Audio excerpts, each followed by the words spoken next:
నమస్తే welcome to our channel నేను మీ సిరి జగన్ కి తలనొప్పిగా మారిన మోదీ అయితే ఐపాక్ టీమ్ కి పెద్ద టాస్క్ ఇచ్చారని చెప్పేసి మనకి వార్తలు వస్తున్నాయి అయితే ఈ అంశాన్ని మనకి ఇంకా క్లుప్తంగా వివరించడానికి మనతో పాటు ఉన్నారు ప్రముఖ సీనియర్ జర్నలిస్ట్ దుర్గా కుమార్ గారు నమస్కారం సార్ నమస్కారం సిరి మన వీక్షకులకు కూడా నమస్కారం సార్ ఇప్పుడు చూస్తే జగన్ కి తలనొప్పిగా అన్న మోదీ అంట అంటే ఎందుకు తలనొప్పిగా మారారంటే ఇప్పటివరకు తనకి అన్ని రకాలుగా సహాయ సహకారాలు అందించారు కానీ ఇప్పుడు మాత్రం ఈ రోజుకి ఎందుకు తను తలనొప్పిగా మారారు సార్ అంటే ఈ 2024 లోక్సభ ఎన్నికలు తర్వాత శాసనసభ ఎన్నికలు జగన్ గారికి ఒక సంకట పరిస్థితి తెచ్చినాయమ్మా.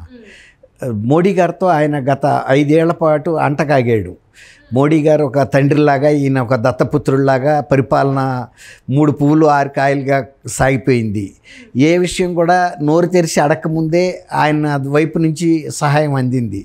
అంటే ముఖ్యంగా రాష్ట్రానికి సంబంధించిన సహాయం అని కాదు, రాష్ట్రానికి సంబంధించిన పథకాలకు కాదు, కానీ ఆయన వ్యక్తిగతంగా కొన్ని ఇబ్బందులు, కొన్ని ఆయన మీద ఉన్న వ్యక్తిగత కేసుల విషయంలో అన్నీ కూడా చాలా జాతీయ స్థాయి కేసులు అవన్నీ. తర్వాత దర్యాప్తు సంస్థ కూడా ఈడీ, విజిలెన్స్, తర్వాత సిబిఐ అవి ఇట్లాంటి కేసెస్ ఆయన మీద దాదాపు ఒక 15-20 దాకా కేసులు పెండింగ్లో ఉన్నాయి. తర్వాత 45,000 కోట్ల ఆస్తులు జప్తులో ఉన్నాయి, ఈడీ జప్తులో ఉన్నాయి. దీనికి తోడు జగన్ వివేకానంద రెడ్డి గారి హత్య కూడా ఆయనకి చాలా ఇబ్బందికరమైన మైనస్ పాయింట్ అయిపోయింది. మైనస్ అంటే అక్కడ ఆ ఎలక్షన్ వరకు ప్లస్ పాయింట్ అయ్యింది. వాళ్ళు చంపింది చంద్రబాబు నాయుడు, లోకేష్ గారిని, ఇట్లా వీళ్ళని నిందించి ఆయన లబ్ధి పొందాడు అప్పటికి. కానీ ఆ తర్వాత జరిగిన పరిణామాల్లో అది కుటుంబ సభ్యులే చంపారు, వాళ్ళ కుటుంబంలో రాజకీయాలకి వివేకానందని హత్య చేశారనేది తేలింది. హత్య అనేది బాగా తెలిపోయింది. ఇక అది దాని మీద ఇంకా సందేహం లేదు. జాతీయ స్థాయిలో కూడా ప్రజలందరికీ కూడా అర్థమైపోయింది. ఇవాళ రాక మోడీ గారిని ఆయన విమర్శించాల్సిన అవసరం రాలేదు, విమర్శించే పరిస్థితి కూడా లేదు. కానీ ఇప్పుడు ఈ ఎన్నికల్లో మోడీ గారి పార్టీ బీజేపీ కూడా తెలుగుదేశంతో కలిసి పోటీ చేస్తున్నారు. ఆయన ఇప్పుడు వరకు విమర్శించింది చంద్రబాబు నాయుడు గారిని, పవన్ కళ్యాణ్ గారిని, వీళ్ళిద్దరిని బాగా టార్గెట్గా విమర్శించారు. తర్వాత వీళ్ళ కుటుంబ సభ్యుల్ని కూడా విమర్శించారు. తర్వాత పవన్ కళ్యాణ్ గారికి సంబంధించి వ్యక్తిగతమైన విమర్శలు కూడా చేశారు, చాలా దారుణమైన విమర్శలు చేశారు. కానీ మోడీ గారిని ఎప్పుడు ఏం అనలేదు. కానీ ఇప్పుడు ఆయన కూడా ప్రత్యర్థి పార్టీలో ఉన్నాడు. మోడీని కనుక విమర్శిస్తే, కటుగా మాట్లాడితే, ఈయన మీద కనుక కేసులు కదిపితే ఈయన పరిస్థితి దారుణం అయిపోద్ది. తర్వాత మోడీ గారు రేపు అధికారంలోకి కనుక వస్తే వ్యక్తిగతమైన విమర్శలు చేసినా, పార్టీ మీద కటువు విమర్శలు చేయాలన్నా జగన్మోహన్ రెడ్డి గారికి చాలా ఇబ్బందికరమైన పరిణామం. అంటే ఇప్పుడు ఏంటంటే మోదీ గారిని అనకుండా, అంటే బీజేపీ ప్రభుత్వాన్ని ఏమనకుండా అంటే ఎలా ప్రణాళికలు రచించబోతున్నారు సార్ అసలు? ఇప్పుడు దానికే ఐపాక్ టీంకి ఆ టాస్క్ ఇచ్చారని చెబుతున్నారు. ఎలాంటి పంద మనం వైఖరి అనుసరించాలి, మోడీ గారిని తిట్టకుండా మోడీ గారిని తిట్టకపోతే ఓట్లు పడతాయా, ప్రజలు నమ్ముతారా? ఇప్పటికే మేమిద్దరము ఒక ఒప్పందంలో ఉన్నామనే అనుమానం ప్రజల్లో ఉంది. కాబట్టి మేము ఇప్పుడు మోడీ గారు జగన్మోహన్ రెడ్డి గారిని కటుగా విమర్శించినా జగన్మోహన్ రెడ్డి గారి వల్ల ఆయనకి వచ్చే ప్రమాదం ఏమీ లేదు. జగన్మోహన్ రెడ్డి గారు ఏం చేయలేడు, ఆయన జాతీయ స్థాయి నాయకుడు. రాష్ట్ర తర్వాత ఆయన మీద ఏమి వ్యక్తిగత కేసులు లేవు, అవినీతికి సంబంధించిన ఆరోపణలు లేవు. ఇప్పుడు జగన్మోహన్ రెడ్డి గారి పరిస్థితి అది కాదు, చాలా వల్నరబుల్. ఆయన మీద వ్యక్తిగతమైన తీవ్రమైన ఆరోపణలు ఉన్నాయి, దానికి తగ్గ ఆధారాలు ఉన్నాయి. సిబిఐ చాలా సుదీర్ఘకాలం ఎంక్వైరీ చేసి దర్యాప్తు చేసి పుంఖాలుగా దర్యాప్తు పత్రాలు సిబిఐ కోర్టుకి సమర్పించింది. కేవలం అది విచారణకు రాకుండా అడ్డుకోగలుగుతున్నాడు, కానీ దర్యాప్తుని మొత్తాన్ని ఆయన స్క్వాష్ చేయలేడు, దాన్ని రద్దు చేయలేడు. కాబట్టి ఇవాళ మోడీ గారికి ఏమాత్రం ఆగ్రహం కలిగించే విధంగా ప్రవర్తించిన ఎన్నికలో దృష్ట్యా గెలవాలి కదా. ఇప్పుడు తనకి గెలుపు ముఖ్యమే. అట్లా అని దొంగకి తేలుగుడితే దొంగ అరవగలడా? వచ్చిందే దొంగతనానికి, తేలుగుట్టింది, సో మౌనంగా భరించాల్సిందే. అట్లాంటి పరిస్థితి వచ్చింది ఆయనకి. అటు విమర్శించకపోతేనేమో ప్రజలు నమ్మరు, గెలవలేడు. విమర్శిస్తేనా మోడీ గారు కనుక కక్ష పెట్టుకున్నాడంటే తొక్కిపెట్టి నారదీస్తాడు, మళ్ళీ కేసులన్నీ బయటికి తీస్తాడు, వెంటనే అరెస్టులు ఇవన్నీ జరుగుతాయి. ఈ సంకటంలో పడిపోయాడు ఆయన. టీడీపీని ఓన్లీ పవన్ కళ్యాణ్ జనసేన విమర్శిస్తే జనం నమ్మరు కదా. అసలు ఒక రకంగా బీజేపీ కూడా ప్రధాన భాగస్వామిగా వస్తుంది ఇప్పుడు, కూటమికి హెడ్.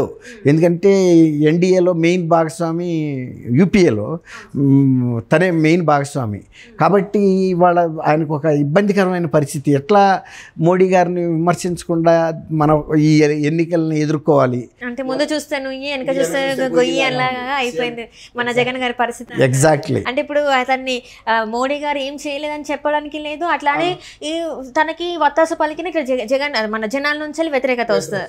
సో ఏం చేయలేని పరిస్థితి అంటారు. ఇప్పుడు నువ్వు ఆయన పార్టీని సమర్థించినప్పుడు ఇంకా నీ పార్టీ ఉనికి ఎందుకు?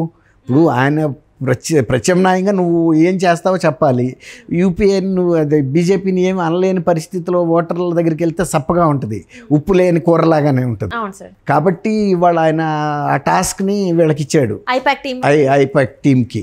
ఐపాక్ టీం కూడా ఎలా ఆలోచిస్తుంది, ఇది కొద్దిగా క్లిష్టమైన అంశం. ఎందుకంటే ఈయన ప్రజల్ని ఆకర్షించే స్లోగన్స్తోనూ అలాంటి గట్టి విమర్శలో వెళ్తే ప్రజలు నమ్మే అవకాశం అవుతారు, ఆకర్షితులు అవుతారు. అంతేగాని మోడీ గారు గొప్ప ఆయన, పెద్ద ఆయన, నాకు తండ్రి లాంటి ఆయన అని చెప్పుకుంటా వెళ్తే జనం నమ్మరు. అట్లానే మోడీ దొంగ అంటే అరే నన్నే దొంగ అంటావా, నువ్వు అంతకన్నా పెద్ద దొంగ అడివి అని అన్నీ చెబుతాడు. ఆ పత్రాలు సిబిఐకి సంబంధించిన ఇవన్నీ కూడా ప్రజల ముందు పెడతాడు. రద్దయ్యే అవకాశం ఉంది, అసలు నిన్ను బెయిల్ కూడా రద్దు చేసి లోన్ పడేయమంటాడు సిబిఐకి. ఇది ఒక రకంగా సంకట పరిస్థితి. ఇప్పుడు బీజేపీ, టీడీపీ, జనసేన కూటమిని మరి జగన్మోహన్ రెడ్డి గారు ఎలా ఎదుర్కోగలుగుతారు? ఇప్పుడు అదే ఆయనకు కూడా వచ్చిన అనుమానం. ఇప్పుడు టీడీపీని వీళ్ళిద్దరిని ఎదుర్కోవటం పెద్ద కష్టమేం కాదు. ఆయన అంతకుముందు ఎటువంటి నిందారోపణలు కూడా చేశాడు, చాలా కటుగా చేశాడు, చాలా అసభ్య పద్యాలంతో కూడా చేశారు. కానీ బీజేపీ వచ్చేటప్పటికి మోడీ గారిని విమర్శించకుండా తప్పని పరిస్థితి. మోడీ గారిని విమర్శిస్తేనా ఇతను తట్టుకోలేని పరిస్థితి. కాబట్టి ఐపాక్ టీం కూడా నేను అనుకోవటం దీనికి పరిష్కారం ఏ విధంగా చూపిస్తాను నేను అనుకోను. ఒకవేళ కనుక వాళ్ళ లేదు మీరు మోడీ గారిని ధైర్యంగా ఎదుర్కోమని వాళ్ళు సజెస్ట్ చేయొచ్చు. కానీ ఆయన మీద ఉన్న కేసులు వాళ్ళ మీద లేవు, ఐపాక్ టీం మీద కేసులు ఈయన మీద ఉన్నాయి. మాట్లాడాల్సింది ఈయన, మాట్లాడితే వీపు పగిలిపోయేది కూడా ఈయనకే. ఇప్పుడు బయట ఉండి చెప్పేవాడు ఎన్నైనా చెబుతాడు, ఆయనకి తెలీదా ఢీ కొట్టాలి. ఇప్పుడు వేడి నీళ్ళ బావిలో ఉన్నట్టుంది ఆయన పరిస్థితి, పైకి ఎక్కలేడు, ఆ వేడిని భరించలేడు. అంటే ఇప్పుడు చూస్తే చాలా వరకు బీజేపీని మాట్లాడాలి అంటే, బీజేపీకి ఎదురెళ్ళాలంటే ముందు రాష్ట్రం కోసం ఏం చేశారని చెప్పేసి జగన్ గారిని అడిగే పరిస్థితి ఉంది. ఇంకొకటి ఏంటంటే జనాల్లో కూడా బీజేపీని కొంచెం నమ్మే పరిస్థితులు లేనట్టు కూడా అనిపిస్తుంది కదా సార్, మరి దీన్ని ఎలా చూడాలి? ఇప్పుడు మీరు అన్నట్టు ఇతను ఏమన్నా చెప్పాలంటే కూడా రాష్ట్రంలో చేసిన ప్రగతి, అభివృద్ధి ఏం చెప్పలేడు. తర్వాత బీజేపీకి నాకు సహాయం చేయలేదని చెప్పడానికి కూడా బీజేపీని నువ్వు మమ్మల్ని ఎప్పుడు ఏం అడిగావు, నువ్వు అడిగినవి అన్నీ నీ వ్యక్తిగత విషయాలే కదా, మీ బాబాయ్ కేసు విషయంలో హెల్ప్ చేశాము, నీ కేసు విషయంలో హెల్ప్ చేశాము, ఏ కదా వాళ్ళు చెబుతారు బయటికి. ఇప్పుడు ఏదైనా ఒక రాష్ట్ర ప్రజలకు సంబంధించిన ఏ అంశం నువ్వు మా ముందుకు తెచ్చిపెట్టిన ప్రపోజల్ ఏది అని అడిగారు అనుకోండి, జగన్మోహన్ రెడ్డి తెల్లముఖం వేయాల్సి వస్తుంది. కాబట్టి బీజేపీ దగ్గర ఉండాల్సిన ఆయుధాలు బీజేపీ దగ్గర ఉన్నాయి, అవి బయటకు వచ్చినాయి అంటే ఇంకా ఇప్పటికే ఆయన పరిస్థితి ఎన్నికల్లో ఘోర ఓటమని చెబుతున్నారు. ఇక మోడీ గారు లాంటి ఆయన లేకపోతే షా లాంటి వ్యక్తితో కనుక నోరు తెరిస్తే వాళ్ళు కనుక ఏ ఒక్క అంశం మా దగ్గర ఆంధ్రప్రదేశ్ ప్రభుత్వం పెట్టిన ప్రతిపాదన పెండింగ్లో లేదు, అక్కడి నుంచి మాకు ఏ ప్రతిపాదన అందలేదని చెప్తే కూడా తను పరుగుపోతుంది. ఏ విధంగా చూసినా ఇబ్బందికరం. అంటే జగన్ గారి పరిస్థితి మాత్రం బాగాలేదంటారు ఈసారి ఈ పొత్తుతో. Right sir, right, thank you so much.